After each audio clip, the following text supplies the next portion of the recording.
Welcome to H.P.T Hobby. Yeah. So welcome to my large shed of hobbies and welding and machine shop. H.P.T Hobby, right?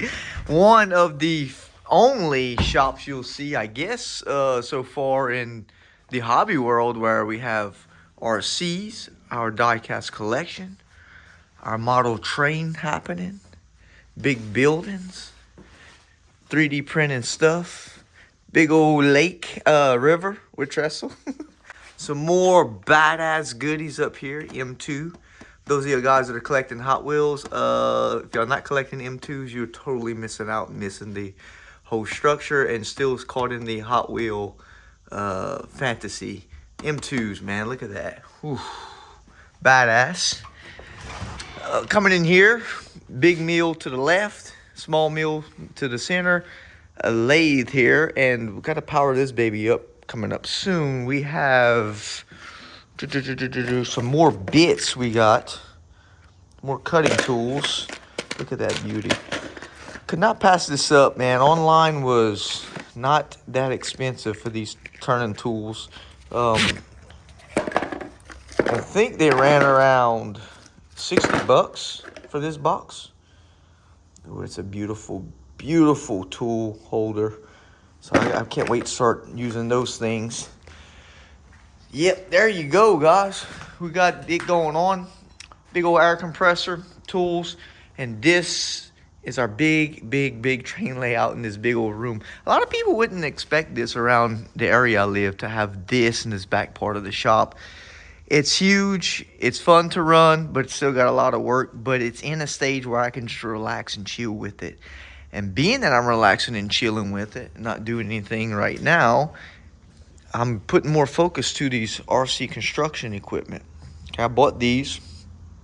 This is one I built. That's one I built. That's a 1/10 version of a D11T, something like that, 1/10, homemade. That's hints for those cutting tools that we got back there. We're going to start, continuing manufacturing parts for these things. Some more machines down there. And this is my pride and joy right now, is building these large ass RC machines. Look at that. Whew.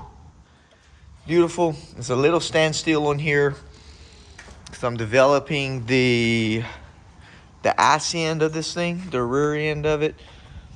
I kind of got an idea what I'm going to do for the counterweight. Those of you guys have been following the build. I'm not putting a solid piece back here. It's just going to be panel, perhaps this thick, but it's going to be, shaped as a counterweight. I don't need a counterweight because a big battery is going to go here. And if I put a big solid piece of metal here, it's going to screw up the, what do you call that? The ring gear turntable here. And I don't want to mess with that because those things are quite expensive, man. So as far as the motors, carrying this heavy load, these motors are just brutal. These are robot shop motors. They come from, actually the robot shop, and those fighting robots you see, or used to see, those are the motors that go in them. Wicked planetary motors. But yeah, stand still, but we getting her.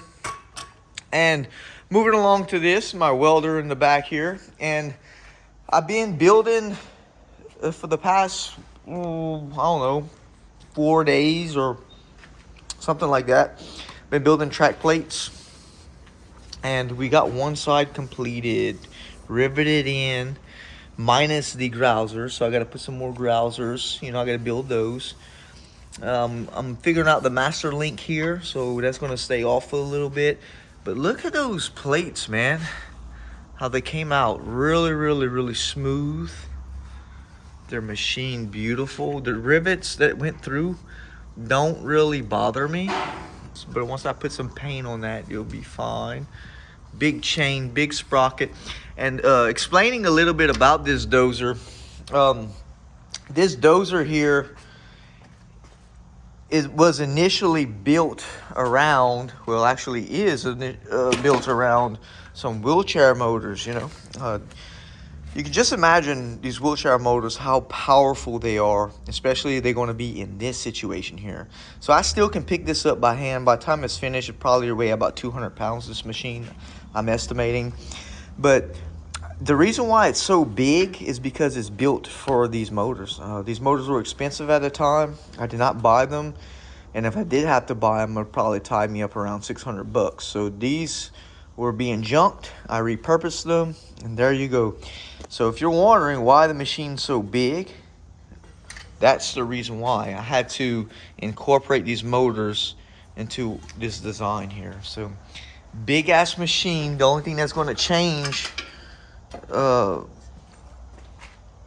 such as the perspective look of this, is going to be probably a 6 or 7 inch figure that's going to be sitting in the cab, right? Like, you know, as perspective for the size against this machine. Okay, so there's a lot coming up with this machine. I'm glad I finished one side of the plates.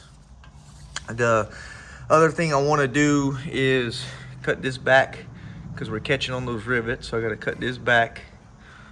I got to tighten up this. I got to weld this system. It's a spring system tensioner in here. I got to weld the plates and go ahead and machine down this plate to make it look a little bit more compelling, and of course put my idlers and everything else, you know. But first we have to finish this other side.